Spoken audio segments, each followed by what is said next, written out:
Hey guys, Jason Schnitzer here with Remax Tiffany Real Estate. What I've got for you today is how's the real estate market for week 5 of 2023. As always, statistics. Orange County, California, right above 2,300 homes for sale. 335 new homes have come on the market in the past week. And the biggest news is we have 545 pending sales. Why is that big news? Well, November, December, our pending sales were significantly down. This has been the first week where we have seen pending sales almost double. So I'm going to keep close tabs on that coming up in the following weeks because the only way to really get an idea of what the heck's going on in this market is to track trends, and that's how we do it. Interest rates are still playing ball right around that 6% range, depending on how much money that you're borrowing. And if you guys watched my last video, you knew that this week we're talking about the Fed and what their plan is to tackle inflation and the upcoming market. So far, what they came out was kind of the status quo. And it was kind of interesting is what they said is like, we're not slowing down attacking inflation.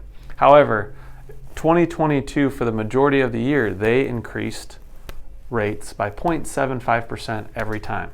Well, this time they're only increasing the rate by 0.25%.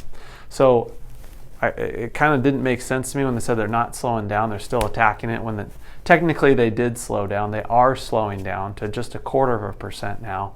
And part of that is whenever the Fed tries to manipulate the market by adjusting interest rates, really it's not an overnight thing. So the things that they do in Q3, Q4 of 2022 we're not gonna see that really play out maybe until the middle towards Q3 of this year. So it'll be really interesting to see as we follow this along what really starts to come out numbers wise. So it's just like when you think about the United States economy, think about it like a big ship. And I hate to even use the word like the Titanic.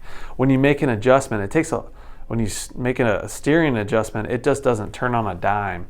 You make an adjustment, and it takes a long time for the economy to actually show trajectory changes with regards to data and all that stuff that they keep track of.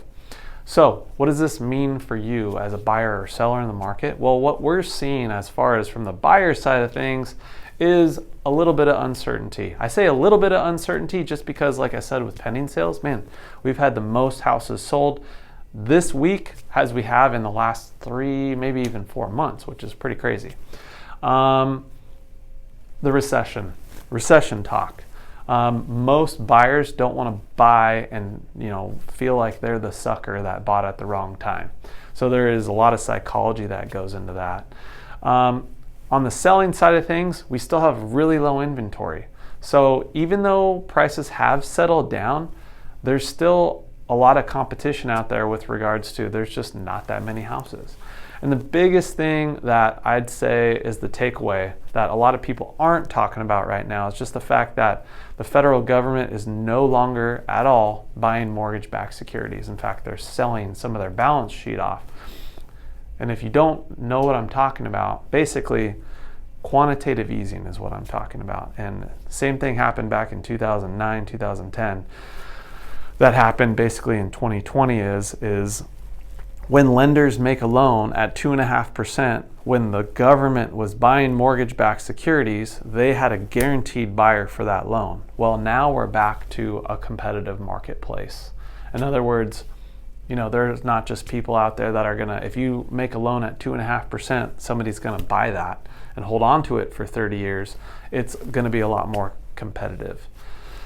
So anyways, lots of stuff going on in the real estate world. All this being said, I still anchor into the fact that there's a finite number supply of houses here in the coastal zone of California, and with regards to recession, with regards to the ebb and flow of our economic market, typically these areas are the areas that hold their value, and the variability in the up and the down is a lot softer and a lot less volatile as some niche areas and areas further away from the coast that don't have good weather, good schools, good community, close to jobs, etc.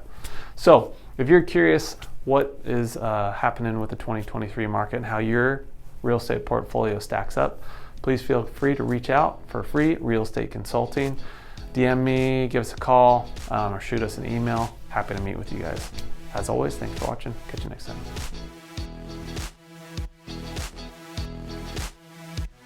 Hey guys, thanks again for watching this week's episode of O.C Realtor Talk. If you gained any value from this video, we'd really appreciate it if you liked, subscribed, and followed us on all our social media platforms.